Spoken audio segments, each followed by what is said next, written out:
for the other half of our braking system, we're going to be using some brakes from Baer Brakes. This is their classic disc brake system, often referred to as Baer Claws. This is what started it all for Baer Brakes. Now we're going to be using 11-inch rotors up front that are drilled and slotted, and then 10.5-inch drilled and slotted rotors in the back, with 2 piston calipers on all 4 corners. So let's go ahead and get these brakes thrown on our Nova. So to get started on our brake install, we need to first install our caliper brackets. And one of the things Baer tells you in their amazing instructions is that because of variances in casting and spindles and everything, you need to pre-fit some of your parts. So I pre-assembled our caliper bracket here, went ahead and slid it into place, and quickly realized that I need a clearance on the top a little bit here and then on the bottom. So I'm just gonna grab my Milwaukee right angle grinder with a Summit Racing arbor and sanding disc on it and clean a little bit of this casting mark off, and that should put us right where we need to be.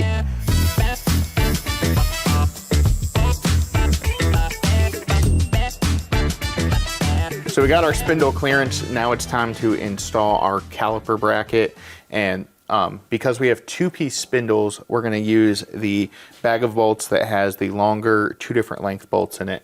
And depending on what you're installing this in our Nova, because we have a back steer arm versus like an A-body with a front steer arm, whatever way the steering arm goes, so ours is on the back, is where you put the longer bolt. So we'll go ahead and slide this on. And I went ahead and put Loctite on these already just because it was easier outside the car, but I do recommend putting red Loctite on these. So I grabbed my steering arm. If you look at the steering arm, the side that faces the steering link is thicker and the front is thinner. So the thicker part is going to go with the longer bolt. So go ahead, throw that on, and then we're going to put our nuts on. And these torque to 105 foot-pounds. Now it's time to install our rotor. So I've already got the wheel seal on this. Bearings are greased. I threw a little grease on the axle. And so I'm just gonna rotate these, and I'm listening to see if we need to clearance anything back here, and we're good. So I got all my slack out of my bearing, and what I'm gonna do is put a 1/16 of a turn of preload in here. So essentially we're gonna look at this like this is a clock, and this is at 12 o'clock. And I'm going to take it to about 1 o'clock will be a 1/16 of a turn. And then once that's done, I'll put a cotter pin through this, and then we'll throw our wheel cap on. So we got our preload set. I had to go a little just past a 1/16 to be able to get a cotter key through it. So you're just going to want to play with that, but you just want it to where you can spin the wheel. There's no play in it, but you don't want it too tight because all this stuff grows and expands. It'll put a bunch of heat in it and the bearings will explode. So I have it perfect, and I kind of just like set it by feel. So now we're gonna go ahead, throw a cotter key through it and throw the cap on the end.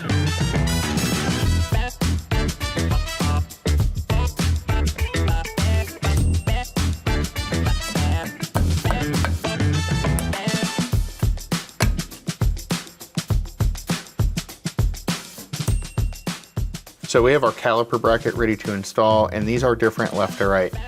Whatever side you're doing, what I'll call this the C-notch side needs to go up. So on this one, this is our passenger side. This C kind of style half moon cut goes towards the top. We're gonna go ahead and slide this into place and then start our bolts. And just like our spindles, these are gonna torque to 105 foot-pounds.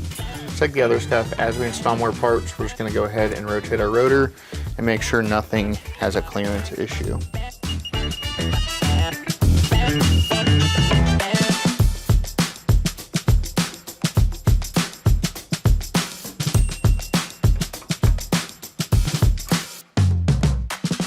So our caliper set in, we're just gonna put a little pressure on it to compress the springs and then slide our brake pin through. And then once that's slid through, it's going to be hard to see, but we have these little E-clips here, and we're going to put this on the back of the pin. Now that that's done, it's time to install our brake line. Now we had already ran all our hard lines, so we're going to go ahead, throw our banjo bolt in the end, thread this onto our brake line here, and then this side's basically finished up. We're going to go ahead, throw our other caliper on, and then we're going to do our rear brakes. And start our bleeder bolt here in the bottom. So once I get the other side installed, I'll kind of figure out where I want the brake lines to live, and then I'll snug all this up. So that basically finishes up our front brake install. Once I get the other side installed, I'll figure out where I want our brake line to live, and then I'll tighten that up. But man, these things just look awesome, and I can't wait to see the improved stopping power over our factory drum brakes. So now we're out back ready to get the rest of our Baer brakes installed, and to do it on the rear, it's a little bit different. We need to go ahead and get our caliper plates bolted in place on the ends of the axle housings of our 9-inch, and to do that, we need to knock our axle shaft out. So I've already gone ahead and removed the T-bolts and the axle retaining plate. And so we'll get the axle shaft out, and then we'll see what we got to do next.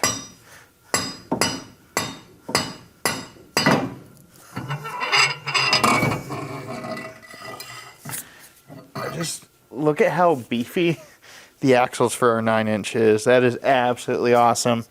I cannot wait. The real first step of this is figuring out, these are clockable, so how we want to clock them. I'll probably just put them on just like that right there. For options for us, it kind of looks like that is where we want them. So that's what we're going to do. Now, one thing you do have to do that I read in the Baer instructions is they want you to bolt these on here like this. And if you have stock or aftermarket retainers, it doesn't matter. They want you to take these and clearance the corners of your bearing retaining plates to fit inside this circle. So I'm going to go ahead and go knock that out. So we got our retaining plates clearance to fit inside, and I want to throw a little paint on them so they don't rust. And now we're going to bolt these to the end of our axle. I'm going to take this, I'm going to put this on here, and obviously it looks like the bearing will fit through here. So I'm going to go ahead and slide the axle shaft back in, tap it into place, and then put the retaining plate on. Slide that over, and then slide this into place.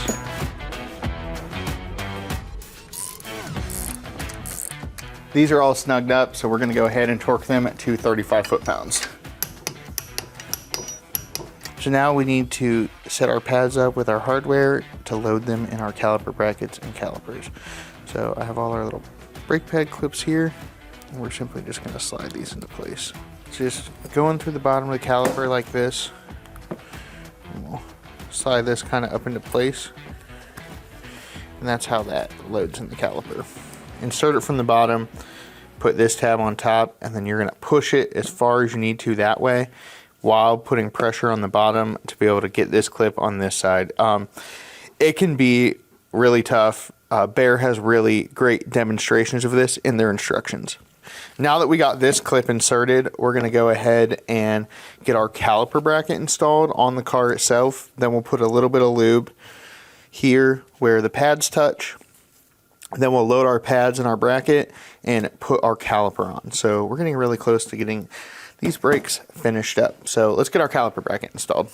Before we hang our caliper bracket, we need to install our intermediate bracket, and it depends what brake kit you're using from Baer. If you're using the standard 10-inch Tornado kit on a 9-inch, then you use the 250,000 spacer in between.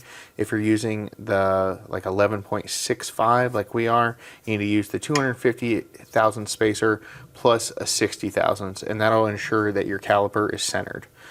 We're going to go ahead and put our 60,000 spacer on first, then our 250,000s, and then our bracket. I'm going to insert the bottom bolt as well right now. So same deal, bottom bolt, 60,000 spacer, 250, then our bracket. We're going to grab our nylock nuts, and I love Loctite, so I went ahead and threw some Loctite on those too, just for safety's sake. We need to go ahead and torque these to 85 foot-pounds. So I'm gonna grab my gear wrench, torque wrench. Now it's time to install our caliper bracket. So where I last left off was me putting the rotor on, and from there I discovered something very interesting and a very important thing that you need to check and read in the instructions when installing an aftermarket brake kit like our Baer kit here. Because we have aftermarket axle shafts, the diameter of the axle flange was 6.5 inches. Baer says clearly in their instructions that the maximum diameter for the axle flange for their brake rotors is 6.125.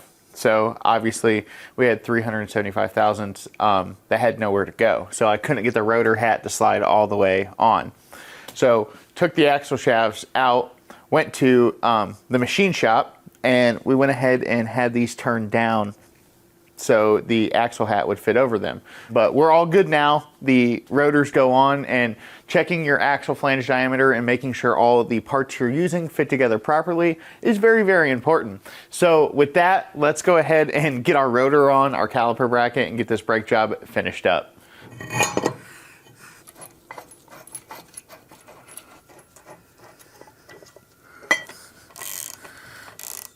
Now we're just going to verify our rotor offset and our bracket, and you kind of want it to be centered.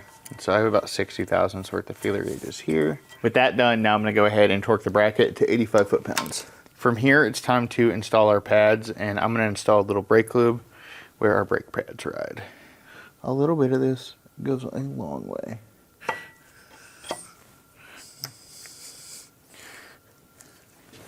With our pads installed, now it's time to install our brake caliper.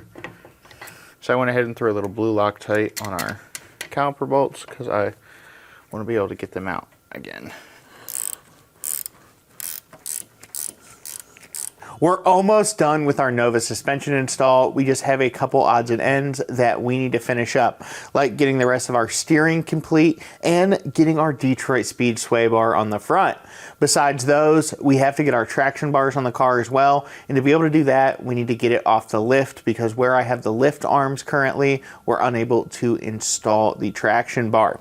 So let's go ahead and make this thing steer, make it handle appropriately, and then we'll get it off the lift and get our traction bars on, and we'll call it suspension done for our Nova. So the first thing we're gonna do is get the rest of our steering components on. And like I'd mentioned before, this came in a kit from Classic Performance, and it was everything we needed. You know, a new pitman arm, a new idler arm, a new cross tie rod, and new inner and outer tie rod. So everything all in one box, fresh steering components. But let's go ahead and get these assembled and get them thrown on the car. So I got this side loosely thrown on. Once I get the other side assembled, I'll go ahead and torque all the hardware. One thing I like to do is measure to see how long the adjustment sleeve is. And then I like to put the same amount of threads on the inner and outer inside the sleeve. So say this sleeve is actually like 5 1/4 long. I measured 2 inches of threads and then ran the nut down to there. And then I ran 2 inches of thread inside the adjustment sleeve. That way, when you go ahead and turn this and adjust it, the same amount of threads are in each side, because there is a minimum amount of thread engagement you went inside the sleeve, and that's kind of what makes it strong. Once you get to, you know, just a little bit of threads, you risk pulling out of this piece. So I started with 2 inches inside, and then once I get the car aligned, they should have the same amount of adjustment both ways, and then we'll lock down the nut. So let's go ahead and get the other tie rod assembled and get it thrown on. We're torquing these to 35 foot-pounds. And the deal with the outside cotter keys, if you're having trouble getting it close, I just like to tighten it until the hole lines up. So we're good right there. That's probably like 37-ish pounds, which is completely fine. So I'm gonna grab my cotter key. I like to bend it. I take my yellow paint marker, knowing that I did torque these.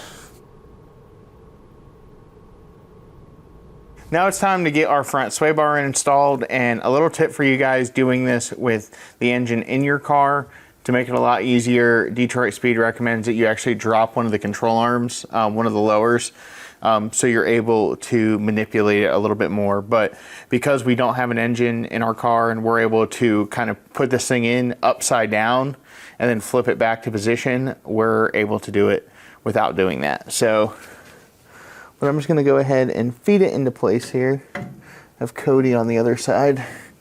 He's gonna catch it. And then get our bushing slid on there. And then I'm gonna grab our sway bar mount here.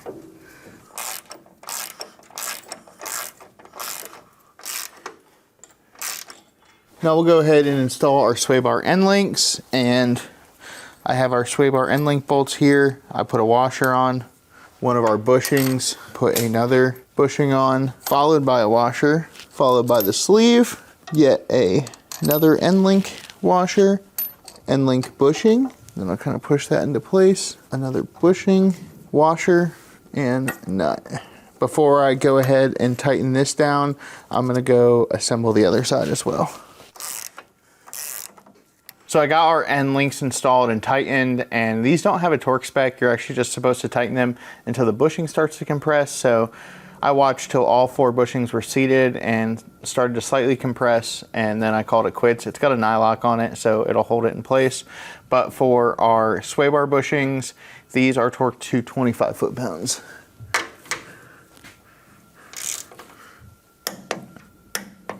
So I went ahead and unracked the car, repositioned our lift arms, and put the thing up in the air so I could get our traction bars on. But I'm gonna go ahead and get the leaf spring U-bolt plates unbolted and then get our bars on, and we'll go from there.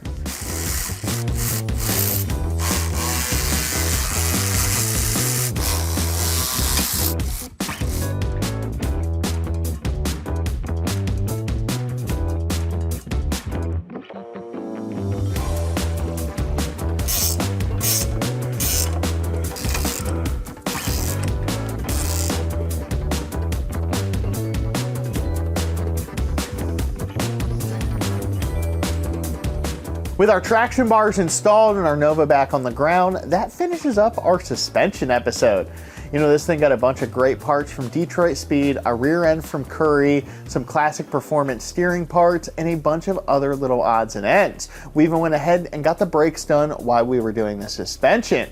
So what's up next for our Nova? We have an engine, a transmission, a drive shaft to build, air conditioning to install, a ton of different stuff to make this thing an awesome day 2 throwback. So make sure to stay tuned for that. I'm Justin with Summit Racing, and thanks for watching.